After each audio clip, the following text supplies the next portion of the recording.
cours du XXe siècle, des historiens comme Lucien Febvre d'abord et Fernand Braudel ensuite se sont proposés d'en finir avec l'histoire événementielle, un terme qui renvoyait à une historiographie dont l'attention portait exclusivement sur les grands événements politiques et militaires.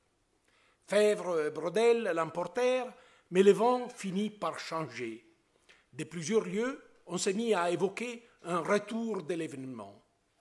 Pourtant, personne n'aurait jamais pu imaginer rien qui ressemblât à l'assaut des Twin Towers le 11 septembre 2001, chose qui n'était jamais arrivée et un événement était vu en temps réel ou presque par une grande partie du genre humain. Aujourd'hui, plus que jamais, les historiens sentent ou devraient sentir l'urgence d'une réflexion sur les événements majeurs ou mineurs, sur leur importance et sur leurs effets. Une réflexion sur la manière de les décrire serait tout aussi nécessaire. L'événement dont je parlerai aujourd'hui et qui appartient à une recherche en cours n'est pas un événement mineur, mais bel et bien infime. Une conversation évoquée à 30 ans de distance par l'un de deux interlocuteurs, le philosophe David Hume. Cet échange éphémère que je vais essayer de reconstituer jette une lumière inattendue non seulement sur la pensée de Hume, mais plus largement sur un chapitre de l'histoire religieuse et intellectuelle du XVIIIe siècle. Écoutons David Hume. Tandis que je cite, « Tandis que je marchais par les cloîtres du collège jésuite de la Flèche, une ville dans laquelle j'ai passé 2 années de ma jeunesse. » Fin de la citation. Je m'arrête ici, je le ferai souvent. La phrase que j'ai citée est extraite d'une lettre que Hume écrivit en 1762 au révérend George Campbell, auteur d'une Dissertation upon Miracles, qui critiquait l'essai publié par Hume sur les mêmes arguments dans ses Philosophical Essays en 1748 et qui devait être réimprimé à plusieurs reprises par la suite. Dans cette lettre, Hume, qui avait reçu depuis peu la Dissertation de Campbell, encore manuscrite, et avait pu en discuter avec son auteur, évoquait les années passées à la Flèche, en Anjou, pendant sa jeunesse, alors qu'il avait entre 24 et 26 ans. C'est là que se trouvait le fameux collège des jésuites qui avait accueilli, entre autres, Descartes. Et c'est précisément une conversation avec un jésuite anonyme, rappelait Hume, qui lui avait donné, je cite, « les premiers indices qui m'avaient conduit à l'argument que vous avez attaqué avec tant de vigueur. » Fin de la citation. J'engageais une conversation avec un jésuite de qualité, écrivait Hume, qui me faisait part, avec quelque insistance, d'un absurde miracle qui s'était produit dans leur couvent. Quand je fus tenté de disputer avec lui, et alors que ma tête était pleine des arguments de mon traité sur la nature humaine que j'étais en train de composer à l'époque, fin de la citation. Les traités devaient être publiés de manière anonyme peu après, en 1739-1740. Pour le jeune Hume en train de composer son ouvrage, les miracles racontés par les jésuites semblent absurdes. De là, la pulsion soudaine de les contredire en les soumettant à l'argumentation qu'il devait ensuite développer, comme il l'écrivait au révérend Campbell, dans son essai sur les miracles. Et j'ai pensé, je cite, « et j'ai pensé que cela devait beaucoup embarrasser mon compagnon, mon interlocuteur en fait, commente Hume. La réponse du jésuite finit par arriver.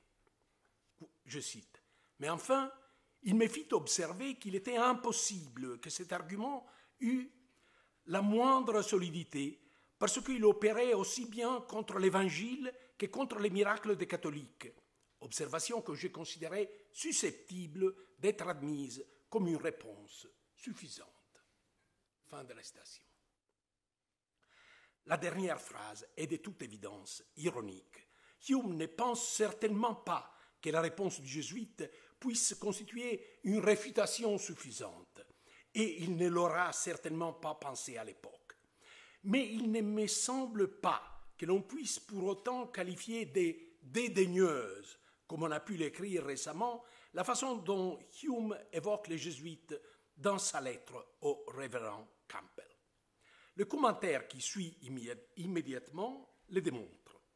Je cite, « Je crois que vous m'accorderez, il s'adresse au révérend Campbell, je crois que vous m'accorderez qu'à tous les moins, la liberté de ces raisonnements les rend d'une certaine manière extraordinaires, si on considère qu'il est le produit d'un couvent de jésuites, bien que vous puissiez sans doute penser que son caractère sophistique sente pleinement les lieux de sa naissance. » Fin de la citation.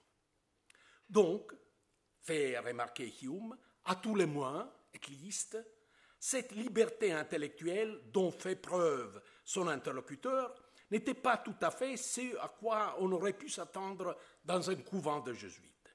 Tandis que le caractère sophistique, sophistry, qui le caractérise, était, lui, pleinement jésuite. C'est ce jugement ambigu que je vais essayer de déchiffrer.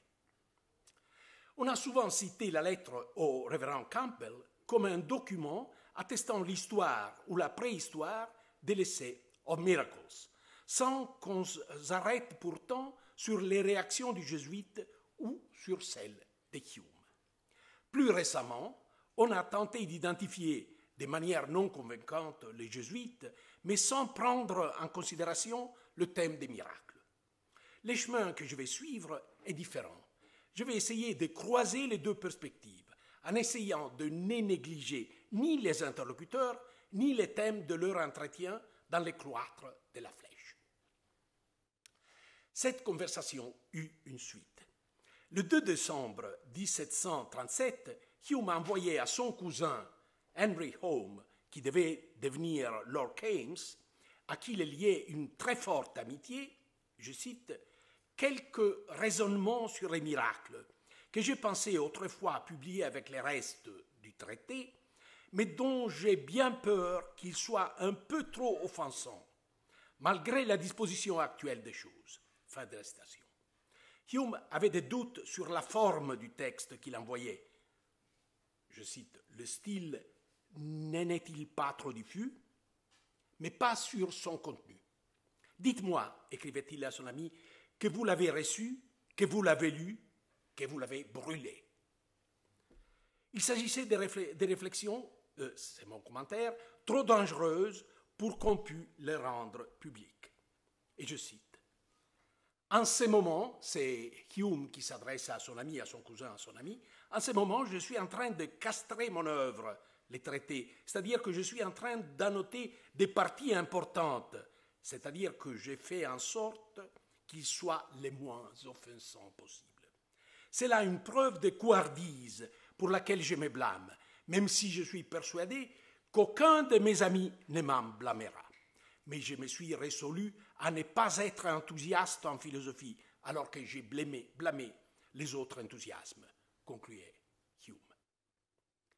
L'essai of Miracles sera publié un peu plus de 10 ans après, en 1748, dans le volume de Philosophical Essays Concerning Human Understanding, qui sera réimprimé ensuite avec le titre An Inquiry Concerning Human Understanding.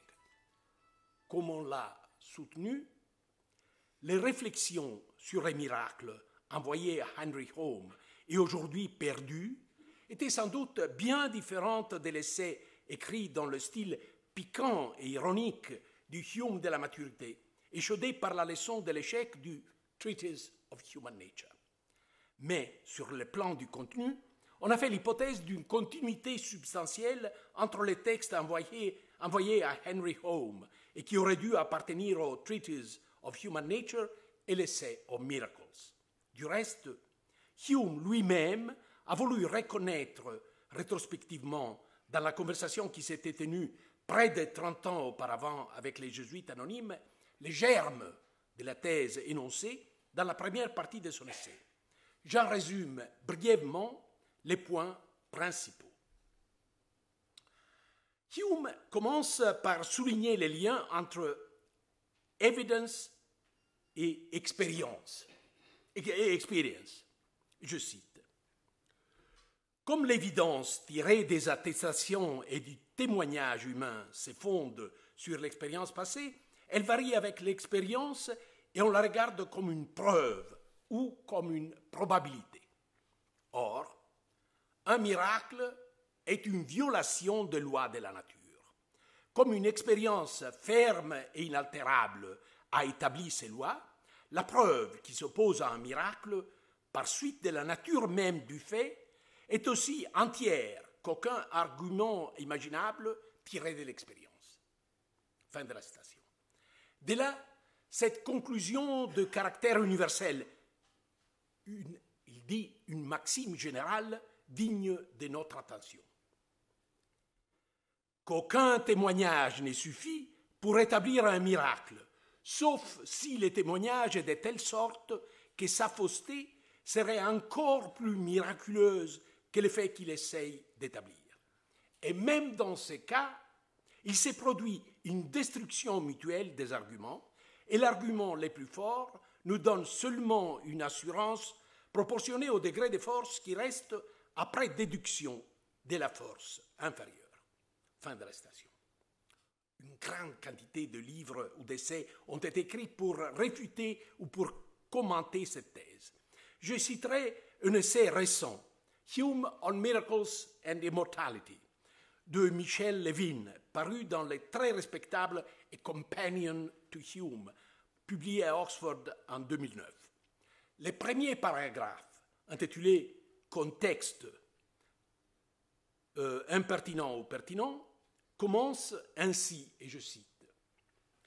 Une flopée de chercheurs ont tenté de situer les écrits de Hume sur la religion dans des contextes variés, historiques, culturels, religieux et personnels. Aussi intéressant que cela puisse être, aucun de ces contextes ne se révèle nécessaire pour comprendre l'argument proposé par Hume dans la première partie de son essai « Des miracles », écrit contre la croyance justifiée dans les miracles. La substance des arguments de Hume est indépendante des contextes que beaucoup ont voulu considérer comme déterminants pour leur compréhension. Le contexte essentiel pour interpréter l'argument de Hume est sa métaphysique, sa thèse sur les raisonnements a posteriori qui reposent en dernière instance sur son empirisme. Plutôt que de répéter à l'envi le résultat de la recherche historiciste, c'est Levin qui parle, je commencerai par situer les écrits de Hume sur la religion dans ce qui constitue, à mes yeux, les contextes de la plus grande partie de la philosophie analytique occidentale en matière de religion. Fin de la citation. L'allusion assez obscure de Michael Levin à la recherche historiciste est sans doute dictée par l'impatience des philosophes analytiques à l'égard de l'histoire. En tant qu'historien, j'accepterai les défis pour me pencher sur un contexte qui me paraît pertinent. C'est lui que Hume lui-même indique comme le point de départ de ses réflexions sur le miracle. Les cloîtres de la Flèche, où se déroula sa conversation avec les jésuites, à une date que l'on ne connaît pas avec précision, mais qui se situe entre 1735 et 1737. Cependant, plutôt que de considérer comme allant de soi la continuité substantielle qui unirait cette conversation et l'essai, et surtout sa première partie, je partirai d'une hypothèse différente, à savoir que cette conversation, qui ne nous est connue qu'indirectement, pourrait bien éclairer un élément fondamental qui se trouve passé sous silence dans l'essai. Les jésuites se dit troublés par les propos de Hume. Il soutient qu'il a compris combien l'argumentation de son interlocuteur, un protestant, ne vise pas seulement les miracles des catholiques, mais aussi ceux de l'Évangile. C'est donc que Hume n'avait pas évoqué ces derniers. Il le fera, comme je le dirai sous peu, dans une note ajoutée à la seconde édition et la seconde édition de son essai.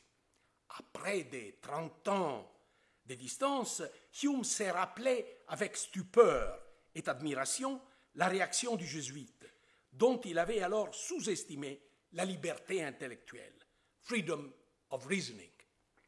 Je relis le passage de cette lettre. Mais enfin, il me fit observer qu'il était impossible que cet argument eût la moindre solidité, parce qu'il opérait aussi bien contre l'évangile que contre les miracles des catholiques. Observation que j'ai considérée susceptible d'être admise comme une réponse suffisante. J'ai déjà souligné les tons ironiques de ces moments de la réponse de Hume, mais je me demande maintenant, ne serait-il pas possible de percevoir aussi de l'ironie dans la réponse du jésuite? Je vais répondre à cette question de manière un peu tortueuse, en recourant à un expédient, un exemple contrefactuel. Imaginons que la personne qui s'entretenait avec Hume dans le cloître de la Flèche ne soit pas un jésuite anonyme, mais un jésuite bien connu, l'abbé Bougeon. Né à Quimper, en Bretagne, en 1690, Bougeon fait ses études à Caen, entre dans la Compagnie de Jésus en 1724 et enseigne au collège Louis-le-Grand. Il meurt à Paris en 1743. En plus de nombreuses œuvres érudites, il est l'auteur d'une comédie contre les jansénistes qui eut un grand succès, La femme docteur ou La théologie tombée en quenouille, 1730. De nos jours, on se souvient de Bougeon, surtout pour son amusement philosophique sur le langage des bêtes, 1739. Hume et l'abbé Bougeon eussent trouvé bien des points d'accord, dès la dérision des miracles des jansénistes au rejet de la thèse cartésienne des animaux-machines. Que les bêtes soient douées de pensée et de raison aussi bien que les hommes, écrit Hume dans son Treatise on Human Reason, est une vérité évidente. Perdre du temps pour la démontrer est tout aussi ridicule que la nier. Les bêtes ont-elles de la connaissance? Je suis persuadé que sur cette question, vous n'hésiterez sûrement pas, peut-on lire au début de l'amusement philosophique. Le « vous » renvoie à la duchesse de Chaulmes, à laquelle ce jésuite très mondain avait dédicacé son texte. Je vais lire, même s'il est un peu long, un extrait qui donne une idée du badinage des Bougeons. Et je cite. « Nous ne nous comprenons pas nous-mêmes. Comment pourrions-nous comprendre la nature des bêtes et de tout ce qui est hors de nous? Faites une chose, croyez-moi, allez-vous-en aux Indes, à la Chine ou au Japon, et là vous trouverez des philosophes païens, déistes ou athées qui raisonneront, sinon avec plus de lumière, du moins avec plus de liberté. L'un vous dira que les dieux ont créé diverses espèces d'esprits, les uns plus parfaits, tels que les génies bons et mauvais, les autres moins parfaits qui sont les hommes, et d'autres beaucoup plus imparfaits qui sont les bêtes. L'autre vous soutiendra que la distinction de l'esprit et de la matière est une distinction chimérique, qu'on ne saurait démontrer, qu'il ne voit aucun inconvénient à croire qu'il n'y a qu'une seule substance que vous appellerez du nom qui vous plaira. Que cette substance a dans les bêtes, comme dans les hommes, une organisation, une modification, un mouvement, quelque chose enfin qui fait qu'elle pense plus ou moins parfaitement. Et comme ces messieurs ne connaissent ni les principes de la religion chrétienne, ni l'autorité de l'Église, il vous faudra, pour les attaquer dans leur retranchement, ou commencer par les faire chrétiens, ou remonter à des principes métaphysiques fort difficiles à débrouiller. Mais je me flatte que vous vous épargnerez les voyages et que vous aimerez mieux vous en tenir, comme moi, au grand principe qui est de dire tous ces systèmes sont contraires à la religion chrétienne. De là, ils sont absolument faux. Les lecteurs de l'abbé Bougeon auront immédiatement reconnu dans un de ces philosophes païens, déistes ou athées qu'il est possible de rencontrer aux Indes, à la Chine ou au Japon, ce philosophe dont le nom était souvent passé sous silence ou mentionné avec scandale, Spinoza. Les voir représentés avec un costume d'oriental n'était pas alors une chose rare.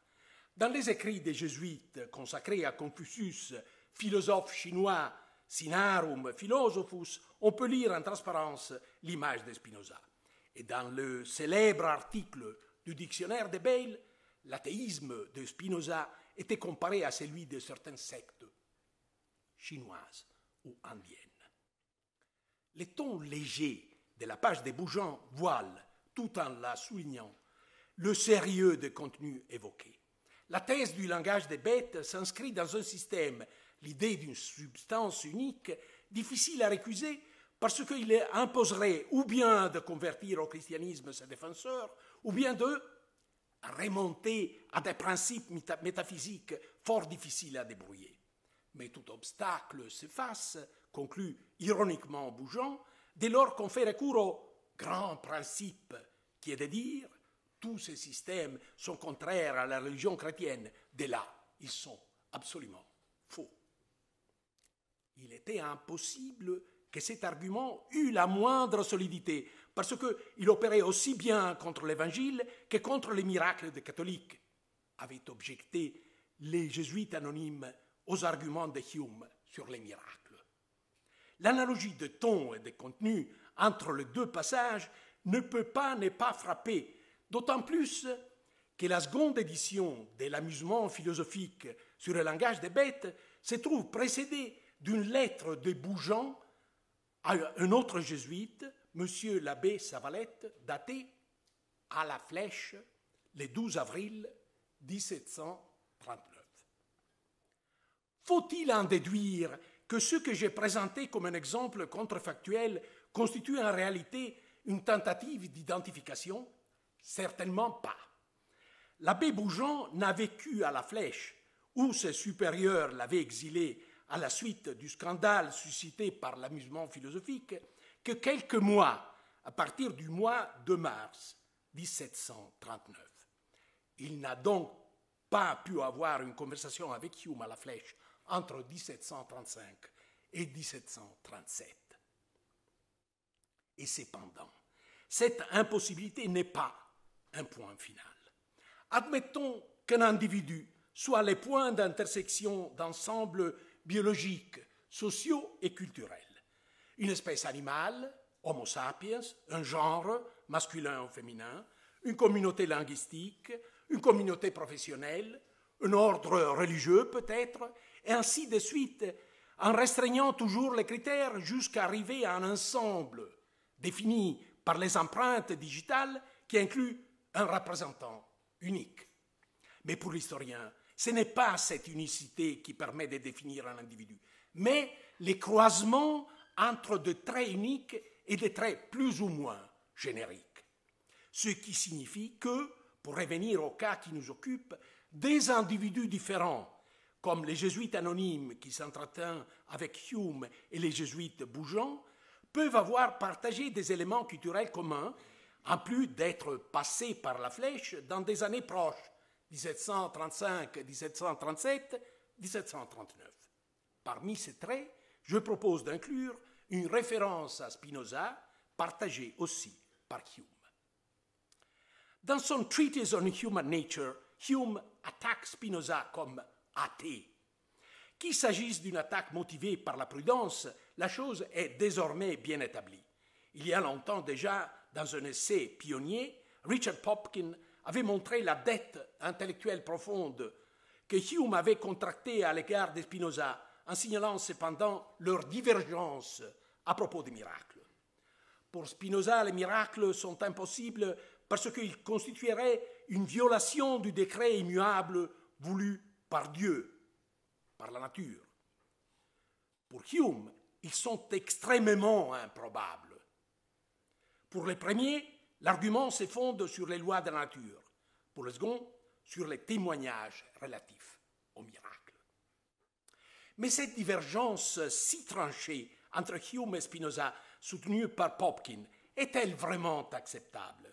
La possibilité que les jésuites anonymes aient pu déchiffrer une référence à Spinoza dans l'argumentation sur les miracles proposée par Hume lors de leur promenade par les cloîtres de la Flèche invite à reconsidérer la question.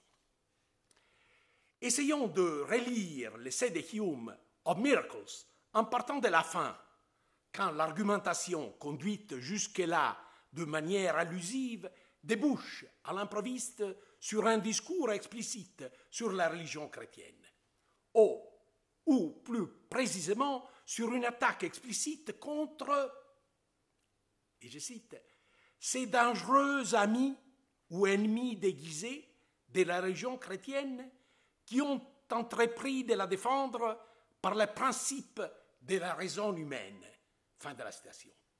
Hume fait l'objection suivante au fin de l'affaire. Notre très sainte religion est fondée sur la foi et non sur la raison.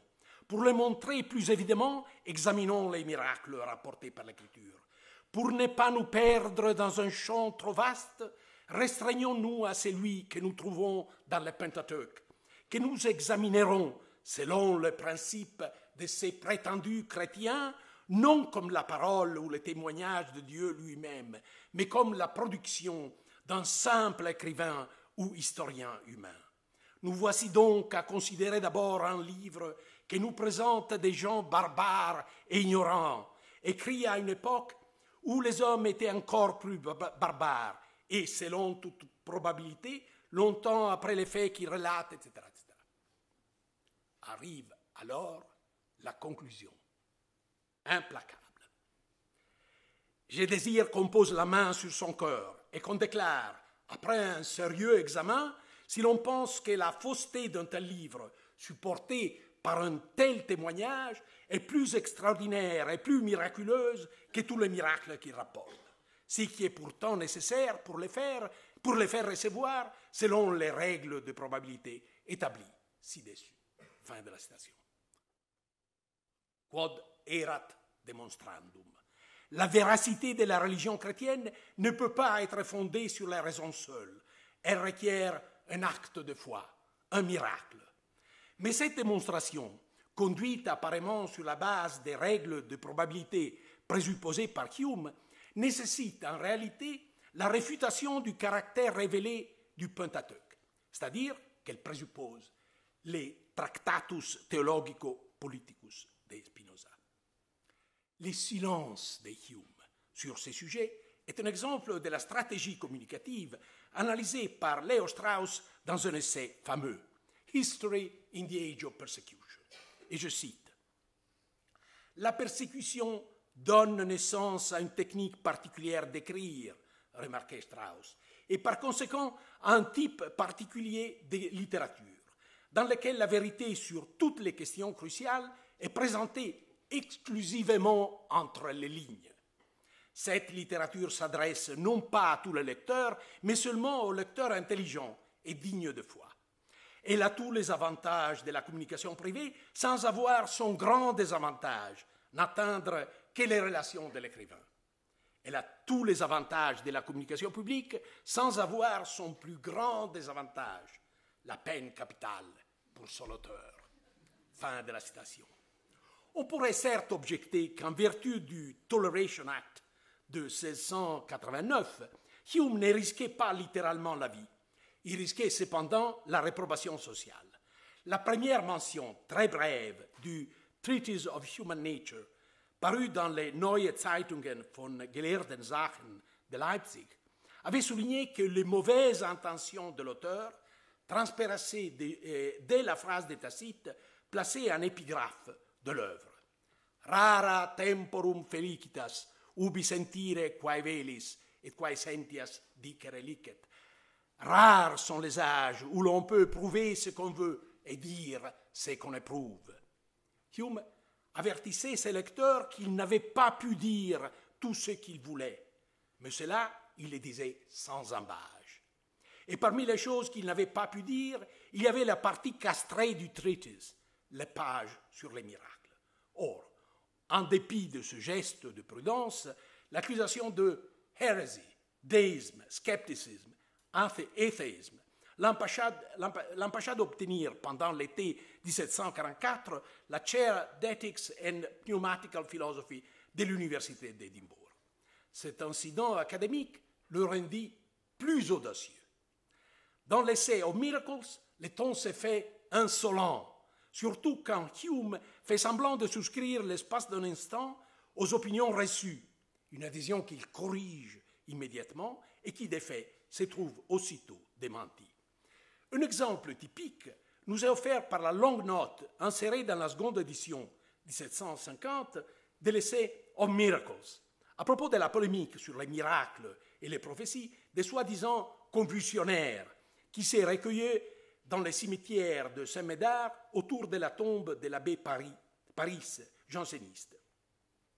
Hume se sert de toute évidence du matériel qu'il avait rassemblé 10 ans auparavant lors de son séjour en France et fait observer qu'il court à travers tout le recueil des miracles de l'abbé janséniste, je cite, « une ridicule comparaison entre le miracle de notre Sauveur et ceux de l'abbé. On y affirme que l'évidence de ceux-ci est égale à celle de ceux-là. » Fin de la citation. Hume commente, comme si les témoignages des hommes pouvaient être mis en balance avec celui de Dieu qui conduit la plume des écrivains inspirés. Fin de la citation. L'ironie de cette phrase nous semble aujourd'hui évidente, mais elle ne l'était pas moins à l'époque. La réaction de George Campbell, le pasteur d'Aberdeen, dans la dissertation qu'il avait écrite contre l'essai de Hume, le prouve. Et je cite, « Voilà un beau trait de raillerie, assurément. Peut-on dire de manière plus polie ou en termes plus obligeants aux chrétiens qu'ils sont fous? Remarquez l'absurdité. Ils croient que l'Écriture est la parole de Dieu. Et sur quel fondement? Sur les miracles de notre Seigneur et de ses apôtres. Et la réalité de ces miracles, ils ne peuvent la croire que sur la parole de Dieu qui les raconte dans l'Écriture. Ainsi, donnant tour à tour l'inspiration pour preuve des miracles et les miracles pour preuve de l'inspiration, ils les admettent absolument sans preuve. » Fin de la citation. Et que dire, poursuivait Campbell, de l'affirmation de Hume selon laquelle les miracles jansénistes, je cite, sont de beaucoup supérieurs en évidence et en autorité à ceux de Jésus? Quelle rude attaque après un préambule si doux mais si captieux! Faut-il donc que Jésus soit toujours trahi par un baiser? Fin de la citation. Les révérends Campbell ne se trompaient pas. La cible de Hume était précisément le cercle vicieux entre la révélation et les miracles, un thème relancé par la polémique récente sur les miracles jansénistes. Hume, qu'il avait suivi de près, pouvait avoir lu, lors de son séjour en France, un écrit paru en 1733, avec un titre qui semble conçu pour attirer son attention. Lettres sceptiques ou considérations proposées à l'auteur des 4 dissertations sur les miracles contre les lettres théologiques de Dom Lataste. La polémique de l'auteur anonyme contre ceux qui refusaient les miracles des jansénistes était un prétexte pour parvenir à des affirmations radicales. Et je cite, « Il s'agit de savoir s'il y a des révélations ajoutées aux connaissances naturelles et les révélations ne peuvent en convaincre. On doute des révélations avant de les recevoir. Et ce doute ne peut être levé que par une lumière infaillible qui précède les révélations. Nous les prouvons par les miracles. Donc, les miracles ne peuvent être prouvés par elles. Rien ne me paraît au-dessus de cette évidence. La question des miracles ne peut être portée qu'au tribunal de la raison. » Fin de la citation. Dans l'essai of Miracles, Hume suivra une voie toute différente. Soumettre les témoignages, evidence sur les miracles, au tribunal de l'expérience. Mais, comme on a pu le voir, Hume présupposait tacitement la critique de la révélation conduite sur la base de la raison.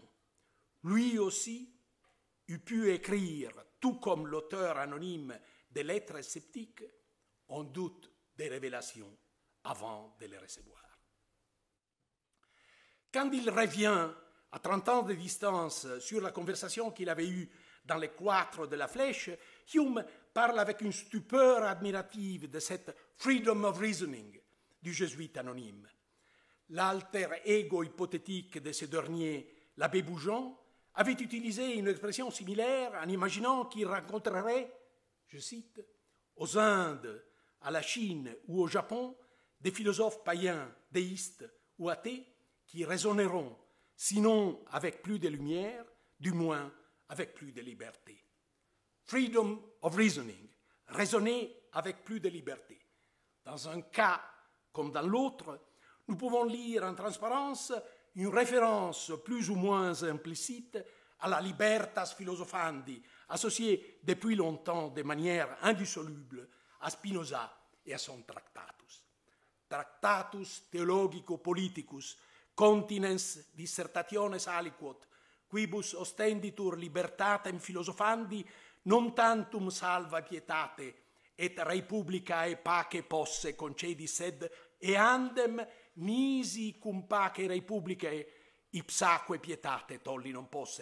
Traité théologico-politique contenant plusieurs dissertations où l'on fait voir que la liberté des philosophes non seulement est compatible avec le maintien de la piété et de la paix de l'État, mais même qu'on ne peut la détruire sans détruire en même temps et la paix de l'État et la piété elle-même.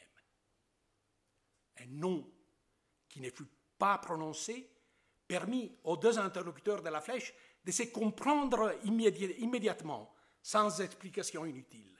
Et puis, chacun s'en est allé par son chemin. Merci.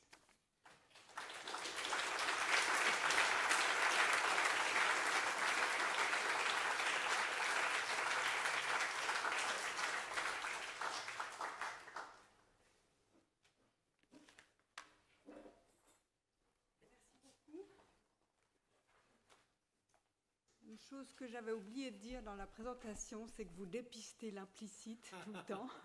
Et je suis très intriguée par l'individu, en même temps individuel et collectif. Mais j'aimerais ouvrir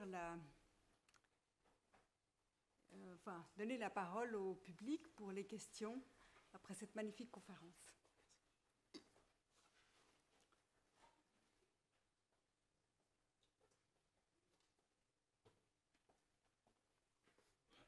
Oui. Alors, je pose une petite question. Vous avez dit que vous faites une hypothèse contrefactuelle en lisant cette série de textes de cette manière-là et en supposant des rencontres possibles et impossibles. Quel type de probabilité vous cherchez en faisant cette hypothèse? Vous cherchez une probabilité qui a à voir avec...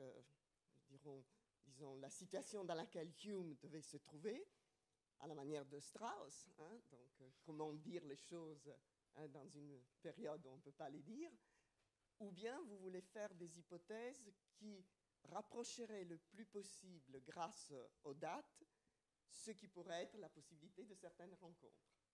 Les deux. C'est tout à fait évident, dans le sens que, évidemment, il y a ce contexte qui, en gros, c'est le contexte dessiné par Strauss, même si, lorsqu'on voit que l'attitude de Hume, c'est-à-dire que son attitude est un peu différente, justement parce que le contexte spécifique anglais est différent, etc., alors il peut se permettre des audaces qui ne sont pas forcément impliquées dans l'hypothèse générale de Strauss. Ceci dit, à l'intérieur de ça, j'ai essayé d'identifier le jésuite. Je dois dire que, en fait, alors là, je vais découvrir un peu mon jeu. En fait, le point de départ de ma recherche a été cette lettre de Bougeon. Parce que je me suis dit, ah, mais alors il était à la Flèche, alors c'est lui avec qui Hume a eu une conversation. Et ensuite, j'ai vérifié et non, ce n'était pas possible. Alors, si vous voulez, on parle des probabilités, mais on parle aussi d'impossibilités au pluriel. Alors, ce type-là, Bougeon, autant que nous sachions, n'était pas à la Flèche dans le moment où Hume était là. Alors, évidemment, il faut, à mon avis, on peut travailler dans les deux perspectives, parce que les deux perspectives sont pas seulement, disons, convergentes, mais en fait, ils s'impliquent. Oui, il y a un élément de complémentarité, on pourrait dire. Il y a cette perspective générale, et ensuite, on pourrait se dire, ah, mais essayons de voir qui étaient les jésuites. Mais à travers cette stratégie qu'on pourrait définir individualisante, etc., à mon avis, ce qui surgit, c'est quelque chose qui n'a pas été remarqué par les interprètes. C'est-à-dire le fait qu'il y avait, à mon avis, c'est mon argument, peut-être j'ai tort, mais il y avait ce nom de Spinoza qui a,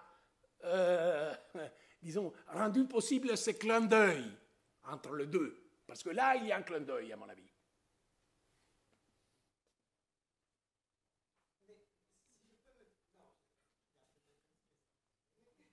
Je peux me permettre encore.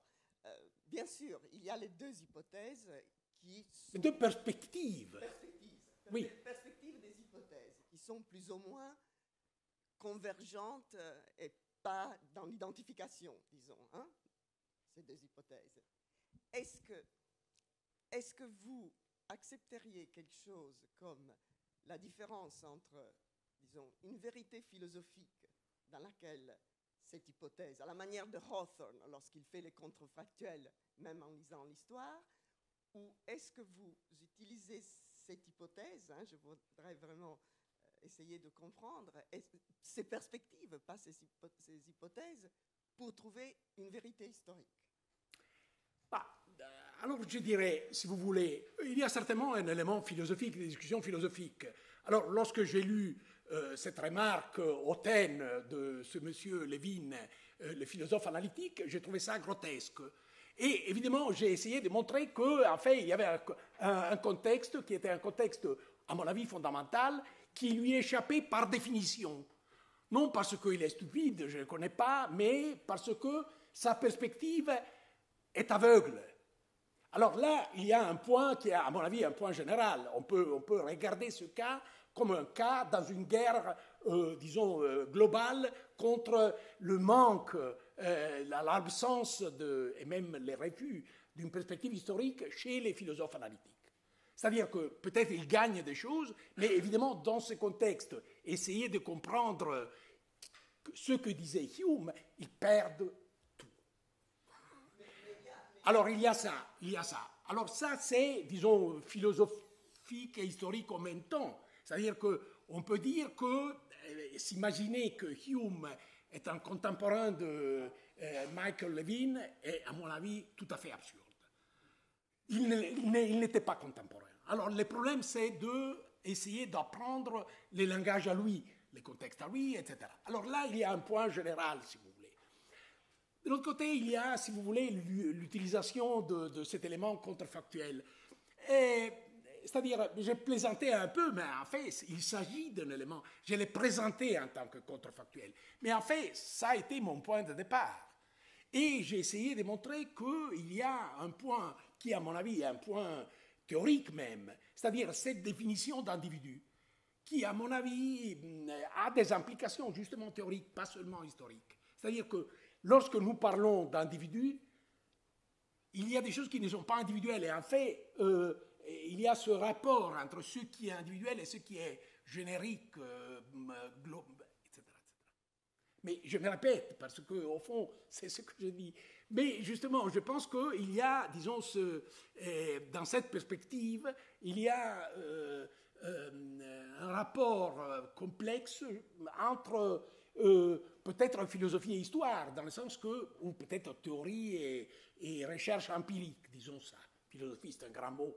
Même si je pense que, disons, mon argument contre la philosophie analytique est peut-être philosophique, ça je ne sais pas. Je suis un peu comme M. Jourdain, peut-être.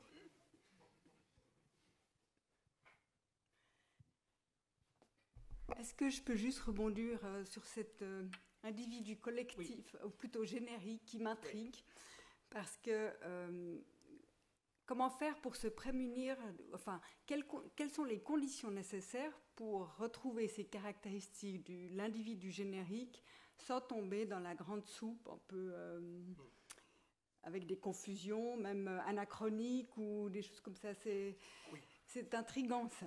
Oui, Oui, oui. Non, je pense que, en fait, si on, disons, essaye d'analyser, si on part de l'hypothèse qu'il y a des éléments individuels et des éléments plus ou moins génériques, je pense que la soupe n'est pas là.